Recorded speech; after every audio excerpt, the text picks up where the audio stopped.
नमस्कार मु रत्नमंजरी धरित्री चैनल को आपण मानकु बहुत बहुत स्वागत। बादाम बादाम विभिन्न प्रकार देखा मिलता है। पेस्ता बादाम, काजू बादाम, अखरोट, चीना बादाम आदि। ओडिया रे एहाकु चीना बादाम कहूथिला बेले इंग्राजी रे ग्राउंड नट बा पी नट, हिंदी रे मुफली और संस्कृत रे तेलकंद कहा जाए। गाँ ठारू आरंभ करी सहर बजार पर्यंत समस्ते चीनाबादाम को जानती। चीनाबादाम गछर फलरे थिबा मंजी को आमे सेवन करू। यह एक स्नेहसार तैलबीज उद्भिद अटे। यार चाहिदा एते बेसी जे भारत खाइबा तेलर असुविधा को सहजरे मेंटाई थाए। गाँ मानकरे एहाको भुईंचଣା कहती। यह मुख्यतः दुई प्रकारर, एक पेंथा जातीय और अन्यटी धाबक जातीय। पेंथा जातीय गछ 40 रु 45 सेमी उच्चता जाए बढ़ुथिबा बेले धाबक जातीय गछ एहाठारु यथेष्ट छोट और एहा भूई सारा माड़ी थाए।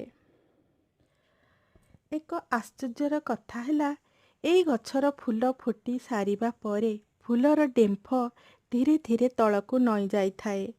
तापरे कसी फलटी माटी भितर को चली जाए और माटी भितरे पाकल हुए। फूल फुटिबा समय रे जलसेचन बा वर्षार आवश्यक रही थाए। मंजी पाकल हेला समय रे सुखिला पाग और उत्तप्त जलवायु आवश्यक करिथाए। अत्यधिक वर्षा और मरुड़ी चीनाबादाम परम शत्रु।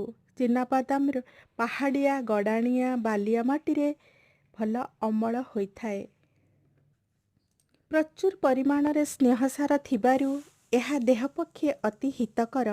यह छड़ा एथिरे खनिज पदार्थ, श्वेतसार, पुष्टिसार आदि पदार्थ भरपूर गच्छित अच्छी।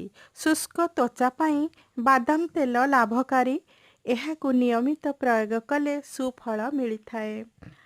3-4टी बादाम को क्षीर रे भिजई बाटी रातिरे सोइबा पूर्वरु एही मिश्रण को मुहरे मालिश करी सकाळे धोई नेले कौनसी केमिकाल ठारू एहा 1000 गुणरे लाभवान।